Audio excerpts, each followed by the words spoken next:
పవన్ కళ్యాణ్కి హెచ్చరిక జారీ చేస్తున్నాం. కొరత ఊపుళ్ళకి నీ చెంచాగాళ్ళని పంపించినంత మాత్రాన వేరిని నాని గాని వైఎస్ఆర్ కాంగ్రెస్ పార్టీ గాని కొరత ఊపుళ్ళకి రాజకీయాల్లోకి సినిమా నటుడై 4 డాన్స్లు వేసి నువ్వు వచ్చి నీ ఇష్టానుసారం ఎవరిని పడితే వాళ్ళని నోటికొచ్చినట్టు మాట్లాడచ్చు, ఏది పడితే అది మాట్లాడచ్చు. ఒక సిద్ధాంతం ఉండదు. నిన్నేమో కులం లేదంటావు, నిన్న మతం లేదంటావు, ఇవాళేమో మతాల్ని రెచ్చగొడతావు. అయ్యా, గతంలో నువ్వేనా బ్యాప్టిజం తీసుకున్నావు?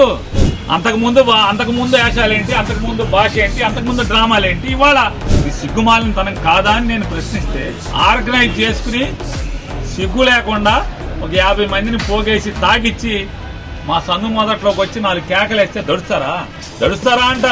ఆగుతారా?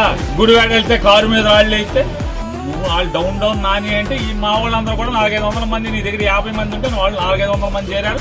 డౌన్ పవన్ కళ్యాణ్ అన్నారు. సిగ్గుపోయింది నీకే కదా.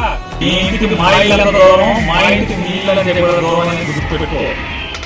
అలాగే మచిలీపట్నం పోలీసులకు కూడా హెచ్చరిక చేస్తాం. ఈ రకమైనటువంటి తప్పుడు ఉద్యోగం మీరు చేయటం మొదలు పెడితే ఖచ్చితంగా బందర్లో హింసా రాజకీయాలు మొదలవుతాయి. ఈ రకంగా ఇళ్ల మీదకి రౌడీల్ని, కిరాయి మనుషుల్ని, తాగుబోతుల్ని తాగిచ్చి పంపించే పరిస్థితి వస్తే మీకు 50 మంది ఉంటే మా దగ్గర 100,000 సంఖ్యలో ఉంటారు.